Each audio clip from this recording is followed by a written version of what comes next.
Hello class. इस समय हम ये टॉपिक है हमारा इंडिया साइज़ एंड लोकेशन। ये बेसिकली टॉपिक हमारा क्लास नाइन्थ का टॉपिक है ये। और ये टॉपिक एनटीएससी में भी बहुत पूछा जाता है इंडिया साइज़ एंड लोकेशन से। ठीक, तो इसमें हम आगे डिस्कस करते हैं। चलिए आगे चलते हैं और देखते हैं टॉपिक। अब देखिए, ये टॉपिक में बेसिकली हम यहाँ डिस्कस कर रहे हैं ऑफिशियल नेम ऑफ इंडिया। सबसे पहले हमें डिस्कस करना है ऑफिशियल नेम ऑफ इंडिया। तो ऑफिशियल नेम ऑफ इंडिया हम सबको पता होना चाहिए, that is Republic of India. ये हमें पता होना चाहिए कि हमारे इंडिया का official name Republic of India है। ठीक, उसके बाद यहाँ क्वेश्चन आ रहा है कि इंडिया आखिरकार कहाँ लाई करता है। इंडिया कहाँ लाई करता है इस पूरे वर्ल्ड में, पूरी अर्थ पे इंडिया कहाँ लाई करता है। तो ये देखिए, ये है इक्वेटर। अगर आपको दिख रहा होगा तो ये है इक्वेटर। तो हम यहाँ क्या देख रहे हैं कि इंडिया जो लाई कर रहा है ना, जस्ट एबव द इक्वेटर है। तो हम कह सकते हैं India lies entirely north of the equator and east of the prime meridian. Prime meridian के ईस्ट में लाई कर रहा है, इक्वेटर के नॉर्थ में लाई कर रहा है। यहाँ तक समझ में आया? ठीक, अब इसमें आगे बात आती है कि लैटिट्यूडनल एक्सटेंट क्या है इंडिया का। इंडिया का लैटिट्यूडनल एक्सटेंट क्या है? तो latitudinal extent is 8 degree 4 minute north to 37 degree 6 minute north. Latitudes क्या होते हैं? ये वाली लाइंस। लॉन्गिट्यूड्स क्या होते हैं? ये वाली लाइंस। ये याद रखना है। लैटिट्यूड ऐसे भी है, याद करा देते हैं कुछ लोग कि लेटी हुई लाइन है, पर कोई मतलब नहीं है। कायदा ये है, ये ढंग से याद करेंगे। लैटिट्यूड्स मतलब ये वाली लाइंस। लॉन्गिट्यूड्स ये होते हैं वर्टिकल। अब देखिए, लॉन्गिट्यूडनल एक्सटेंट कितना है अपना? 68 degree 7 minute east to 97 degree 25 minute east. ये हमारा लॉन्गिट्यूडनल एक्सटेंट है। ये याद रखना है सबको। लैटिट्यूड और लॉन्गिट्यूडनल एक्सटेंट इंपॉर्टेंट है। I repeat, latitudinal and longitudinal extent important है। ये देखिए, ये रहा लैटिट्यूडनल एक्सटेंट आपका 8 degree 4 minute north to 37 degree 6 minute north, और लॉन्गिट्यूडनल एक्सटेंट रहा 68 degree 7 minute east to 97 degree 25 minute east. अब उसके बाद हम ये देखते हैं कि कभी कभी क्वेश्चन ये आता है कि इंडिया को दो पार्ट में कौन तोड़ रहा है। तो आंसर है, उसको तोड़ने वाला है ट्रॉपिक ऑफ कैंसर। हम लोग बहुत जल्दबाजी में आंसर लिख देते हैं कि उसका आंसर है भाई कौन काट रहा है, इक्वेटर काट रहा है। इक्वेटर भैया यहाँ पे है। इक्वेटर का इंडिया से कोई वास्ता ही नहीं है। पहली बात तो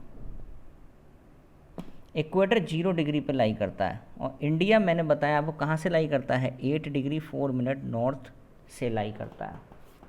तो ये भूल जाओ कि इक्वेटर से इंडिया कोई मतलब है, ऐसा नहीं कि मतलब ही नहीं है, लेकिन हाँ इक्वेटर से इंडिया ऊपर है और प्राइम मेरिडियन के आपके ईस्ट में है, इक्वेटर के नॉर्थ में है।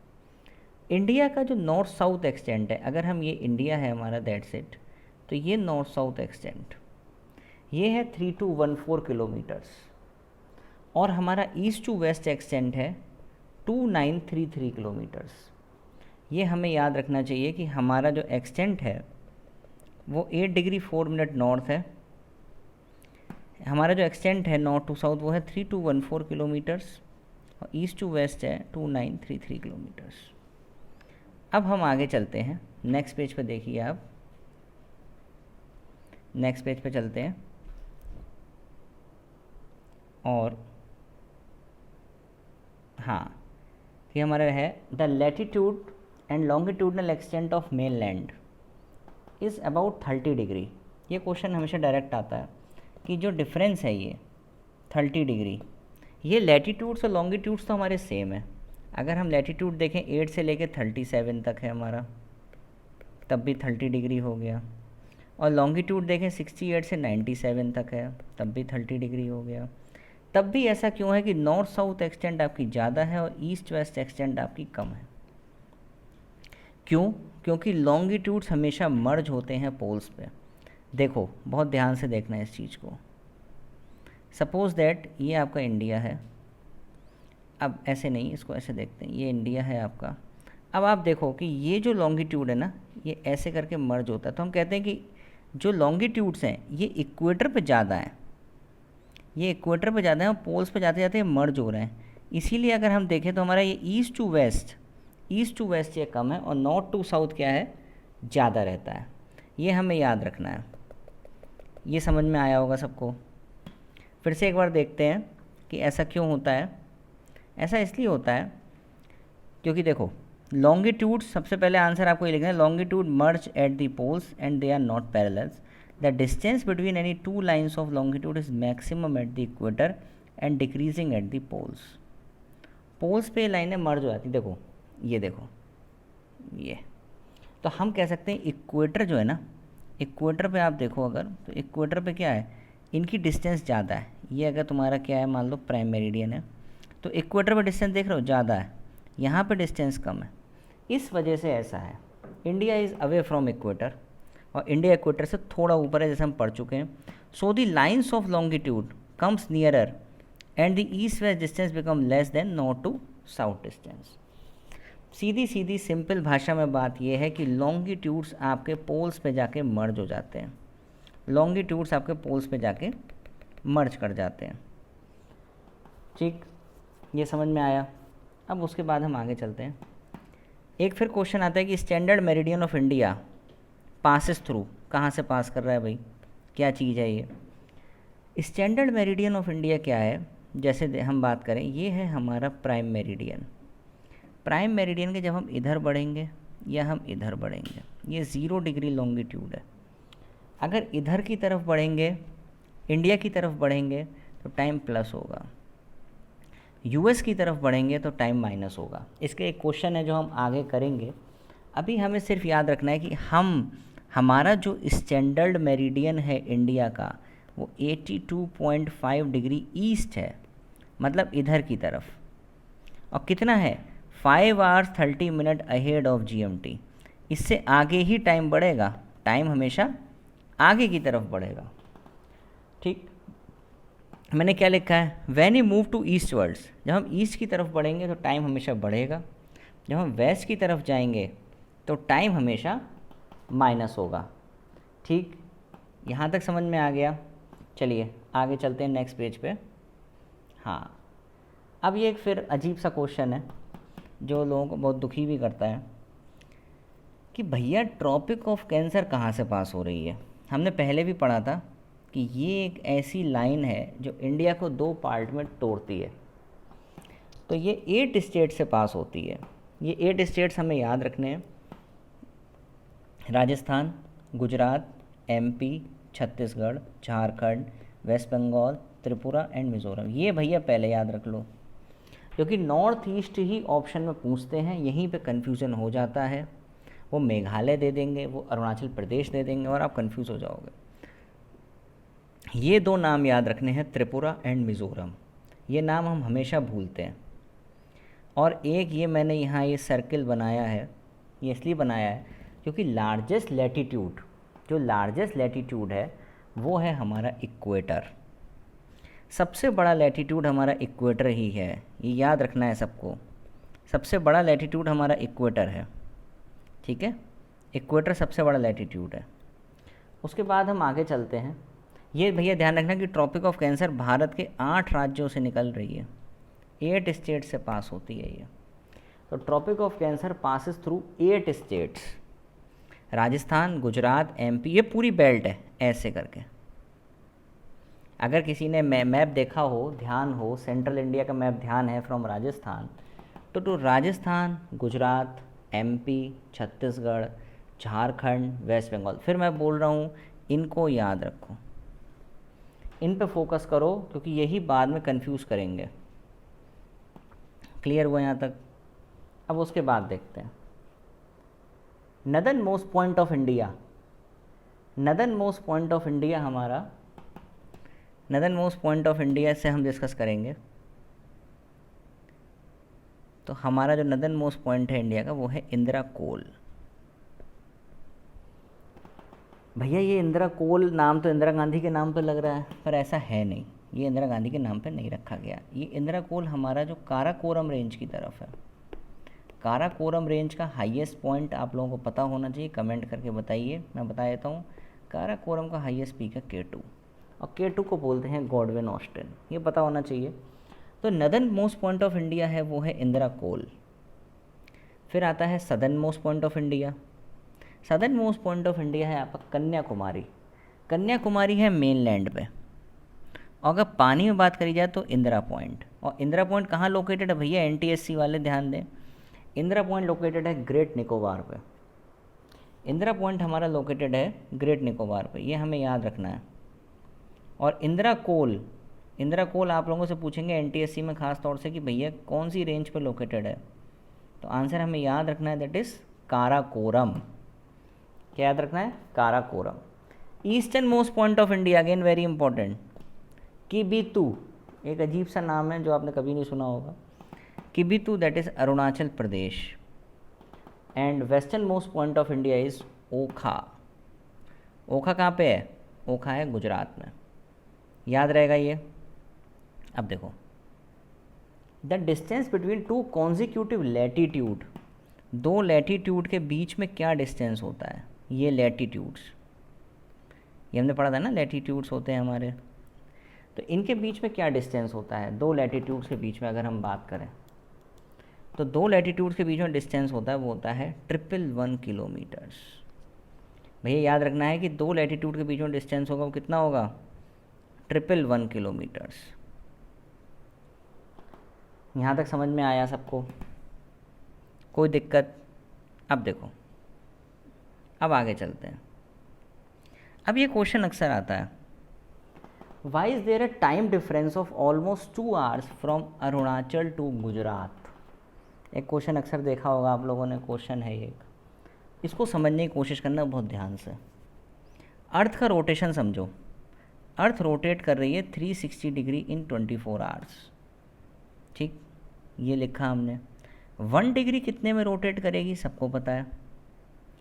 अब 1 डिग्री कितने में रोटेट करेगी, ये 24/360 आवर्स में, इसे हम मिनट में करने के लिए क्या करेंगे, 60 से मल्टीप्लाई कर देंगे, तो क्या आ जाएगा आंसर, 4 मिनट। तो अर्थ 1 डिग्री रोटेट कर रही है 4 मिनट में। समझ में आया? अब देखो, हमने क्या पढ़ा था, अपना लॉन्गिट्यूडनल डिफरेंस, अपना लॉन्गिट्यूडनल डिफरेंस जो है वो कितना है, 68 डिग्री 7 मिनट ईस्ट से 97 डिग्री 25 मिनट ईस्ट, मतलब कितना है, डिफरेंस निकालो ना, 68 माइनस 97 अप्रॉक्सीमेट 30 डिग्री आ गया। अब जब ये 30 डिग्री आया तो भैया अर्थ को 1 डिग्री रोटेट करने में कितना टाइम लग रहा है, अर्थ को 1 डिग्री रोटेट करने में कितना टाइम लग रहा है, यहाँ हमने लिखा है ना 4 मिनट। जब 1 डिग्री रोटेट करने में भैया 4 मिनट लग रहे हैं, तो 30 डिग्री रोटेट करने में कितना टाइम लगेगा, 120 मिनट्स, दैट इज़ 2 आवर्स। ठीक है, तो इसीलिए टाइम डिफरेंस था अरुणाचल प्रदेश से गुजरात के बीच में। इसीलिए भैया हम जो टाइम फॉलो करते हैं ना पूरे भारत में, वो यही करते हैं जो हमारा 82.5 डिग्री ईस्ट पे टाइम हो रहा हो, जो टाइम कहाँ हो रहा हो, 82.5 डिग्री ईस्ट पे टाइम हो रहा हो। मतलब क्या है कि ये स्टैंडर्ड मेरिडियन है भारत का, यहाँ पे जो टाइम हो रहा होगा ना वही टाइम पूरे भारत में एप्लीकेबल होगा, वरना टाइम में कन्फ्यूज़न बना रहेगा, ये ध्यान रहेगा सबको। फिर से क्वेश्चन देखते हैं, यही वाला रिपीट कर देगा और फटाफट, कि 2 घंटे का डिफरेंस क्यों होता है, कभी कभी दिक्कत होती है समझने में। अरुणाचल से लेकर गुजरात तक ये डिफरेंस क्यों है, अरुणाचल प्रदेश लाई कर रहा है आपका 97 के आसपास, गुजरात लाई कर रहा है 68 डिग्री के आसपास, टोटल डिफरेंस दोनों में है 30 डिग्री का। अब देखो, अर्थ का रोटेशन 360 डिग्री कितने में रोटेट कर रही है, 24 आवर्स में। 1 डिग्री कितने में रोटेट करेगी, 4 मिनट में। वो आवर्स है, ये मिनट है, ध्यान रखना। अब दोनों में डिफरेंस कितना है, 30 डिग्री का, तो 30 डिग्री इंटू 4 मिनट कितना हो गया, 120 मिनट्स, दैट इज़ 2 आवर्स। अब क्लियर हो गया सबको, अब कोई डाउट नहीं है इसमें, ठीक है। तो हमें समझ में आ गया कि अरुणाचल से लेकर गुजरात तक का हमारा टाइम लैग क्यों होता है, क्लियर है ये। अब हम चलते हैं आगे की तरफ, अब आगे देखिए, अब आगे देखिए, ठीक, ये कुछ स्टैटिक इन्फॉर्मेशंस हैं कि जो हमें एज इट इज़ याद करनी है। कि भाई जो हमारा लैंड मास है इंडिया का, उसका जो टोटल एरिया है वो है 3.28 मिलियन स्क्वायर किलोमीटर्स। जैसे स्टैटिक इन्फॉर्मेशन हमें याद होनी चाहिए। India's total area account for 2.4% of the total geographical area. भैया इंडिया का जो एरिया है ना पूरे वर्ल्ड में, वो 2.4% एरिया ऑक्युपाई करता है। और अगर पॉपुलेशन वाइज देखें तो पॉपुलेशन वाइज इंडिया का टोटल लगभग 16% कंट्रीब्यूट करता है। इंडिया की लैंड बाउंड्री 15,200 किलोमीटर्स है। इंडिया की लैंड बाउंड्री कितनी है? 15,200 किलोमीटर्स। अब इसका क्या मतलब है लैंड बाउंड्री का? लैंड बाउंड्री का सीधे सीधे मतलब है आपका, ये देखो, अगर हमें थोड़ा सा नक्शा ख़राब बनेगा मेरा, कोई बात नहीं। ये जो जोन है ना, ये वाला, ये वाला जो जोन है, ये जो जोन है, ये वाला जोन का जो एरिया, मतलब जिस कंट्री से इंडिया की बाउंड्री शेयर हो रही हो, जिस कंट्री से इंडिया की बाउंड्री शेयर, तो टोटल इंडिया की लैंड बाउंड्री है 15,200 किलोमीटर्स। समझ में आया ये? 15,200 किलोमीटर्स। अब भैया कोस्ट लाइन कितनी है? कोस्ट लाइन है आपकी 7516.6 kilometre. This is coast line. ये कोस्ट लाइन है, ये पूरी। कोस्ट मतलब होता है समुद्री तट का इलाका। इधर आपको पता है क्या है? अरेबियन सी। इधर क्या है? बे ऑफ बंगाल। नीचे है इंडियन ओशियन। ठीक, तो ये वाला जो जोन है, ये जो है, ये आपका क्या है? This is the coast line of India. याद रहेगा ये कितनी है? 7516.6 किलोमीटर्स। अब अगर एक क्वेश्चन यहाँ आता है अक्सर कि एनटीएससी वालों के लिए है और सभी के लिए वैसे तो, कि इंडिया की कोस्ट लाइन की लेंथ की सबसे लॉन्गेस्ट कोस्ट लाइन किसकी है? तो वो है अपना GJT, दैट इज़ गुजरात। तो लॉन्गेस्ट कोस्ट लाइन है इंडिया की, वो है गुजरात की। इसको याद रखना है। सबसे लंबी कोस्ट लाइन शेयर कर रहा है गुजरात। ठीक है, क्लियर है? अब देखो फिर static information, India is the 7th largest country of the world, और पॉपुलेशन में इंडिया की रैंकिंग सेकंड है। तो 7th लार्जेस्ट कंट्री है वर्ल्ड की, जैसे रशिया है, कनाडा है, यूएस है, चाइना है, ब्राज़ील है, ऑस्ट्रेलिया और इंडिया है। तो इंडिया की जो हमारा 7th लार्जेस्ट कंट्री है हमारे वर्ल्ड में। ठीक, क्लियर है? तो लैंड मास याद रहेगा 3.28 million square kilometre. Total area याद रहेगा 2.4% of the total geographical area. Land boundary मैंने बताई है, आगे पूरी डिटेल में डिस्कशन है इस पर, लैंड बाउंड्री पे। कोस्ट लाइन पे physical features of India second chapter में टोटल डिस्कशन होगा।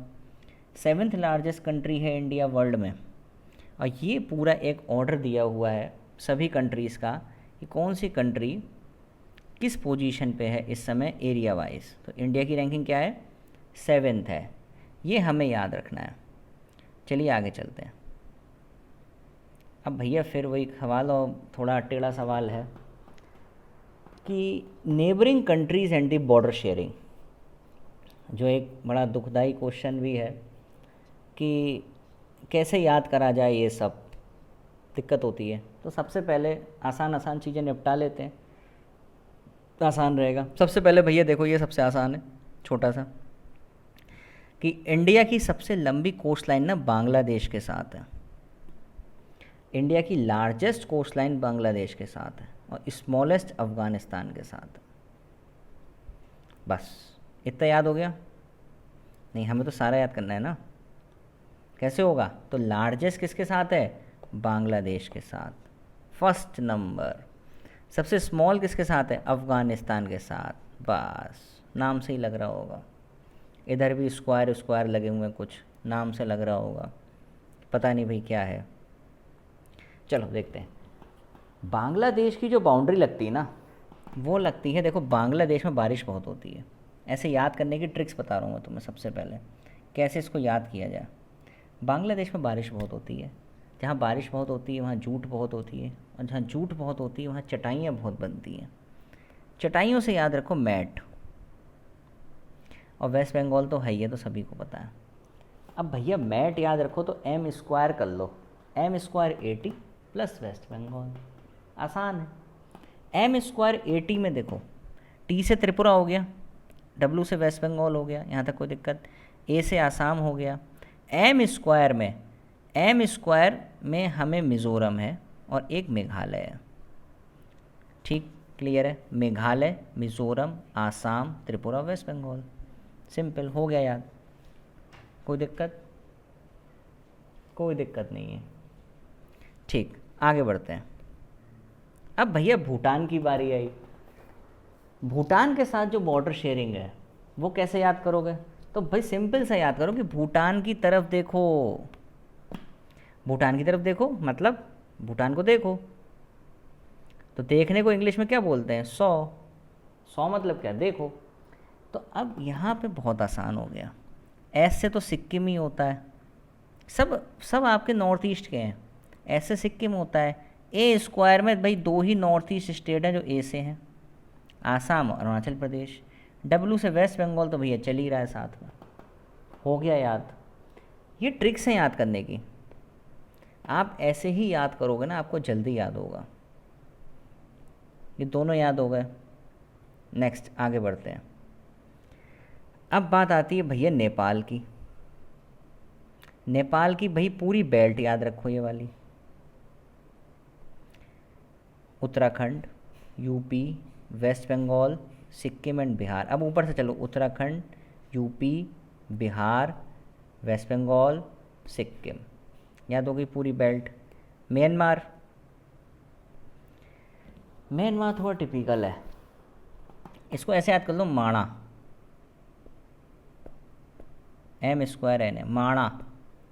और ध्यान रखना बांग्लादेश और म्यांमार में मिज़ोरम कॉमन रहता है, तो मिज़ोरम को तो भूलना ही नहीं है, ठीक है। इधर मेघालय नहीं आएगा, इधर मणिपुर आ जाएगा।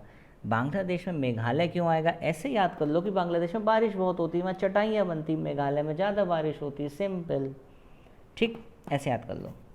तो मिज़ोरम, मणिपुर, नागालैंड, अरुणाचल प्रदेश, यहाँ तक क्लियर है सबको? ये ट्रिक्स हैं याद करने की, ऐसे ही आप याद कर सकते हो। और एनटीएससी वाले भैया इस पर बहुत ज़्यादा ध्यान दें, एनटीएससी में बहुत सारे क्वेश्चन आएंगे इनसे, ठीक है। और एनटीएससी के जो भी कॉम्पिटिटिव एग्ज़ाम्स भी दे रहे हैं, जो भी है, तो उसमें ये नेबरिंग कंट्रीज से बहुत सारे क्वेश्चन पूछे जाते हैं। अब देखो नेक्स्ट आता है आपका चाइना। चाइना भैया जम्मू कश्मीर, हिमाचल, अरुणाचल प्रदेश सभी को पता है, सिक्किम सभी को पता है, उत्तराखंड सभी को पता है। पाकिस्तान का तो सभी को पता ही है, उसमें कुछ याद करने की ज़रूरत है नहीं सबको। और अफ़गानिस्तान पीओके का पार्ट, पाकिस्तान ऑक्युपाइड कश्मीर। मैंने अभी भी बताया था आपको कि सबसे कम लॉन्गेस्ट छोटी कोस्ट लाइन है अफ़गानिस्तान की, भैया सबसे छोटा है इसीलिए सबसे लास्ट में लिखा है, सबसे बड़ा कोस्ट लाइन है भैया इसीलिए सबसे ऊपर लिखी है। दोनों की डिस्टेंस याद रखना, इसकी है 4096, मैंने लिखी भी है इधर नीचे, और इसकी है आपकी 106 किलोमीटर्स। याद रहेगी ये आपको, इसमें कोई डाउट तो नहीं है? ये सिंपल तरीका है कि बांग्लादेश का हम कैसे याद करेंगे, भूटान कैसे याद करेंगे, दिमाग सर भरना रहा है, ये टिपिकल बहुत है कैसे, तो ये तरीका है याद करने का, इसको हमें अच्छे से याद करना होगा आगे। अब आगे चलते हैं और आगे देखते हैं, ठीक। ये भैया ये हमारा एक टॉपिक है जिसे हम बोलते हैं Suez canal. India size and location में ये टॉपिक है और इसे पढ़ना है हमें, थोड़ा सा डिटेल में पढ़ेंगे 9th के हिसाब से, कॉम्पिटिटिव के हिसाब से तो ये बहुत छोटा टॉपिक है। अब यहाँ देखो यहाँ क्या है, अब ये मैप दिख रहा होगा आपको, ये देखो ये इंडिया है, ये इंडिया है। अब इस इंडिया से हमें कहाँ पहुँचना है? यूरोप की तरफ पहुँचना है। अब भैया यूरोप की तरफ कैसे पहुँचोगे? या तो एक रास्ता ये है, ऐसे जाओ पूरा घूमते हुए, तो ये बहुत लंबा रास्ता है। तो क्या करेंगे हम यहाँ से एंटर करेंगे, ये जो पाथ दिख रहा है आपको, हम यहाँ से एंटर करेंगे, ठीक है। और यहाँ से एंटर करते हुए ये जो आपको रास्ता दिख रही है ना, ये जो रास्ता दिखाई दे रही है ये रेड सी है, ये रेड सी है और ये मेडिटेरेनियन सी है। ये रेड सी है, ये मेडिटेरेनियन सी। जो वर्ल्ड ज्योग्राफी अच्छे से पढ़ रहे हैं उन्हें पता होगा कि यहाँ पे रेड सी है और ये आपका मेडिटेरेनियन सी है। ठीक, ये देखो, ये हम इधर से चले, ऐसे आए और ये ऐसे एंटर कर गए, और ये स्विस कैनाल है। ये स्विस कैनाल है। ये स्विस कैनाल अगर हमें पता हो कि किसके अंडर में आता है, तो ये आता है आपका इजिप्ट के अंडर में। ये ध्यान रखना है, ये किसके अंडर में आता है? इजिप्ट के अंडर में आता है। कभी कभी क्वेश्चंस अच्छे लेवल्स पे ये पूछे जाते हैं कि भैया ये बताओ कि मेडिटेरेनियन सी से कौन से बॉर्डर शेयर हो रहे हैं किस कंट्रीज़ के, वो छोड़ो। बस हमें यहाँ पे अपने लिए अपने लेवल पे क्या याद रखना है कि स्विस कैनाल ने हमारा रास्ता कम करा है नियर अबाउट 7-8 हज़ार किलोमीटर्स, क्योंकि पहले हमें इस तरीके से घूम के जाना पड़ता था। अगर हम देखें तो मुंबई से हमें अफ्रीका होते हुए ये इस रास्ते से ऐसे घूमते हुए जाना पड़ता था। वो रास्ता छोटा हो गया। अब ये देखो, ये यहाँ से अंदर गए, गल्फ़ ऑफ एडन होते हुए, रेड सी होते हुए, ये मेडिटेरेनियन सी में, और ये रोमानिया, बुल्गारिया, यूरोप पहुँच गए। ठीक, तो हम ये कह सकते हैं कि स्विस कैनाल से हमारा रास्ता बहुत कम हुआ है, और ये अच्छी बात भी है। ठीक, तो अब स्विस कैनाल की थोड़ी कहानी ये है कि स्विस कैनाल बेसिकली क्या काम करता है। काम क्या, बस वो रास्ता जोड़ता है आपका, अच्छी बात है। तो भैया ये याद रखना है यहाँ पे कि इट कनेक्ट्स, ये कनेक्ट करता है। किसे कनेक्ट करता है भैया? ये ध्यान रखना है, मेडिटेरेनियन सी, मेडिटेरेनियन सी को कनेक्ट करता है रेड सी से। बस हमें इसमें यही चीज़ याद रखनी है कि ये मेडिटेरेनियन सी को रेड सी से कनेक्ट करता है। और फर्डिनेंड ने इसे बनाया है। ये नाम भैया एनटीएससी के लिए तो बहुत इम्पोर्टेंट है। फर्डिनेंड ने इसे बनाया है, और किस ईयर में बनाया है? That is 1869। Again important. किसके अंडर में आता है? That is Egypt. और इंडिया का डिस्टेंस यूरोप से पता है 7,000 किलोमीटर तक कम हुआ है, और ये असलियत में कम हुआ है।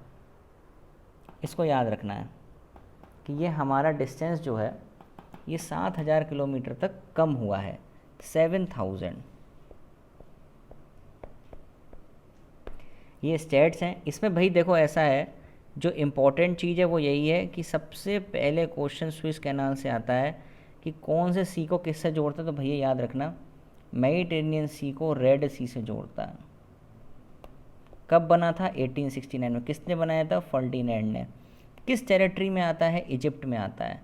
और इंडिया का डिस्टेंस 7,000 किलोमीटर कम हुआ है भैया। और आज भी स्विस कैनाल चलता है। अगर कोई पूछे आपसे, स्विस कैनाल आज भी चलता है। आज भी लगभग मेरे ख्याल से 50-60 शिप्स इस गल्फ़ ऑफ एडन और सऊदी की तरफ निकलती हैं, तो वो इसी से निकलती हैं, क्योंकि और कोई रास्ता है फिर वो बहुत लंबा है। जैसा अभी हमने यहाँ मैप में देखा होगा आप लोगों ने, हमने यहाँ मैप में देखा, ये रहा आपका मैप।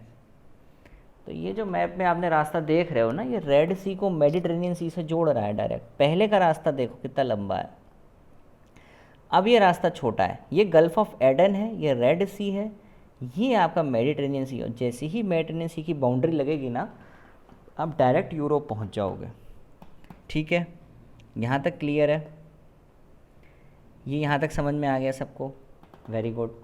अब एक लास्ट टॉपिक इस चैप्टर का बचता है, that is time related question. एक क्वेश्चन कभी कभी ऐसा आ जाता है हमारे पास कि भैया ये बताओ कि यहाँ इतने बज रहे हैं तो वहाँ कितने बज रहे होंगे। बहुत सिंपल है। अगर 80 डिग्री ईस्ट, देखो जब भी टाइम की बात करेंगे तो हमेशा हमेशा हमेशा लॉन्गिट्यूड की बात हो रही होगी। तो 80 डिग्री ईस्ट पे दिल्ली में दोपहर के 12 बज रहे हैं, बहुत अच्छी बात है। तो 70 डिग्री वेस्ट न्यूयॉर्क में कितना बज रहा होगा? अब ये मुझसे कोई ना कहे कमेंट करके कि भाई ये लॉन्गिट्यूड एग्जैक्ट नहीं है, क्योंकि जस्ट हमने एक क्वेश्चन कर रहे हैं। तो अब देखो समझना, अर्थ को रोटेट करने में टोटल 80 से पहले अर्थ आएगी आपकी 0 डिग्री तक, और फिर जाएगी 0 से लेकर 70 डिग्री तक। तो टोटल कितनी अर्थ रोटेट करी? 150 डिग्री। 150 डिग्री रोटेट करी है अर्थ, और 1 डिग्री में हम पहले वाली वीडियोस में देख चुके हैं कि अर्थ 1 डिग्री रोटेट करती है 4 मिनट में, तो 150 डिग्री रोटेट करेगी इन 600 मिनट्स। बहुत अच्छी बात है। तो 600 मिनट लग गए बेटा। 600 मिनट मतलब कितने घंटे? 10 घंटे। अब क्या पूछ रहा है? न्यूयॉर्क में टाइम पूछ रहा है, मतलब टाइम वेस्ट वर्ल्ड जा रहा है, मतलब हमने पहले ही पढ़ा था कि टाइम पीछे जाएगा। जब हम इधर की तरफ जाएंगे ना, वेस्ट वर्ल्ड जाएंगे, जब हम वेस्ट वर्ल्ड जाएंगे तो टाइम हमेशा क्या होगा? माइनस होगा। अब भाई दोपहर के 12 बजे हैं तो 10 घंटे पहले जाओ, तो 10 घंटे पहले रात के 2 बज रहे होंगे। ठीक, क्लियर है ये? तो उम्मीद करते हैं वीडियो आपको पसंद आई होगी। ठीक है, लाइक करें, सब्सक्राइब करें, शेयर करें वीडियोस को। ठीक है, ओके, थैंक यू क्लास।